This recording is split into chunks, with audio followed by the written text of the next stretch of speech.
কলিজ কিচেনে সবাইকে স্বাগত জানাচ্ছি। আজ পাবদা মাছ দিয়ে দুই রকম রেসিপি বানাচ্ছি। এখানে পাবদা মাছগুলো সরষের তেলে ভেজে নিয়ে নিলাম। এক সাইড ভাজা করার পর অপর সাইডটা আমি উল্টে দিচ্ছি। বাকিগুলো এক এক করে দিয়ে এইভাবে ভেজে নিচ্ছি।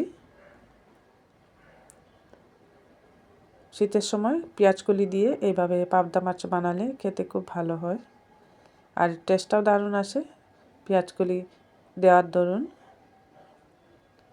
এখানে একটা পেঁয়াজ মিহি করে কেটে নিয়েছি, আর একটা পেঁয়াজ একটু বড় কেটেছি, আর এক মুঠো পেঁয়াজকলি কেটে রেখেছি এখানে। এই পেঁয়াজকলি পেঁয়াজ বাটা দিয়ে পাবদা মাছের এই রেসিপিটা বানাচ্ছি। এখানে কোনো শস্য বাটা দেব না, পেঁয়াজ বাটা দিয়ে আর পেঁয়াজকলি দিয়ে বানিয়েছি এই রেসিপিটা। মাছগুলোকে হালকা ভেজে উঠিয়ে নিয়েছি, আর পেঁয়াজকলিগুলোকেও একটু ভাজা ভাজা করে নিচ্ছি। পেঁয়াজকলি এইভাবে ভেজে দিলে পেঁয়াজকলির গন্ধটা বেশ ভালো আসে আর খেতেও দারুণ লাগে। তাই আমি পেঁয়াজকলিটা একটু ভেজে ব্যবহার করছি, কাঁচা না দিয়ে। আপনারা ইচ্ছা করলে কাঁচা পেঁয়াজকলিও দিতে পারেন এর মধ্যে, না ভেজে। পেঁয়াজ বাটাটাও আমি তেলের মধ্যে ভেজে নিচ্ছি। পেঁয়াজ বাটাটা ভেজে এর মধ্যে গুঁড়া মশলাগুলো দিয়ে দিচ্ছি। হলুদের গুঁড়া, জিরে গুঁড়া আর লাল লঙ্কার গুঁড়া, সাধারণ মশলা যেগুলো সব রান্নাতেই ব্যবহার করে থাকি, এখানেও তাই দিচ্ছি। সব মশলাগুলো দিয়ে পেঁয়াজ বাটাটা একটু সময় কষিয়ে নিচ্ছি তেলের সাথে। মশলাটাকে একটু ভালো করে কষিয়ে নিয়েছি। পরিমাণ মতো লবণটাও দিয়ে দিচ্ছি এর মধ্যে। লবণটা দিয়েও একটু সময় কষিয়ে নিচ্ছি আমি।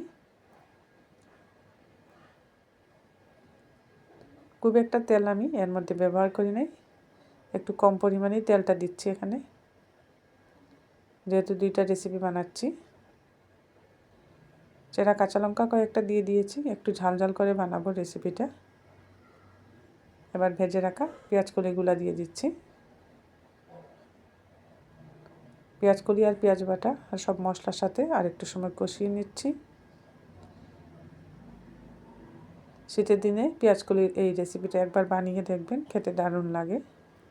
আমি পাবদা মাছ দিয়ে বানাচ্ছি, আপনারা যে কোনো মাছ দিয়ে বানাতে পারেন। যে মাছ দিয়ে বানাবেন মাছটা কিন্তু একটু হালকা ফ্রাই করে নেবেন। এখানে সামান্য গরম জল দিয়ে দিয়েছি। এটা একটু গ্রেভি থাকবে, বেশি ঝোল হবে না রেসিপিটা। মাছগুলোও এক এক করে ঝুলে দিয়ে দিয়েছি, আর কয়েকটা মাছ এখানে বাটিতে দিচ্ছি।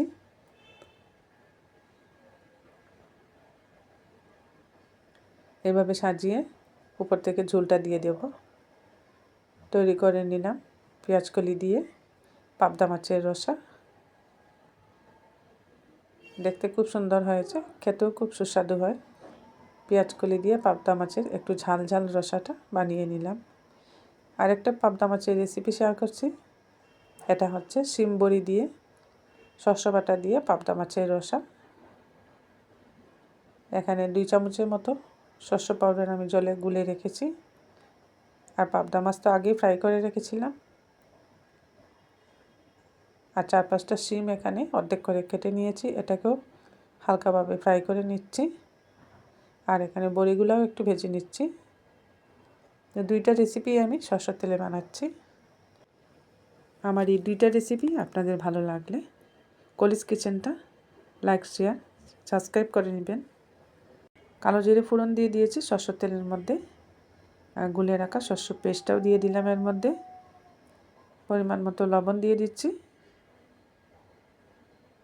এবার একটু সময় ফুটিয়ে নেব এই সর্ষের পেস্টটাকে।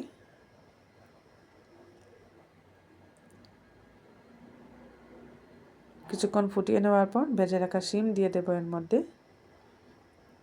এভাবে শিমটা ভেজে দিলে শিমের কাঁচা গন্ধটা থাকবে না। আর এখানে 2টা চেরা কাঁচা লঙ্কা আর ভেজে রাখা পাবদা মাছও দিয়ে দিলাম।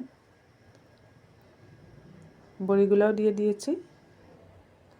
এবার কিছুক্ষণ ভালো করে মিশিয়ে ফুটিয়ে নিচ্ছি। খুব সিম্পলভাবে 2টা রেসিপি আমি বানিয়েছি পাবদা মাছ দিয়ে।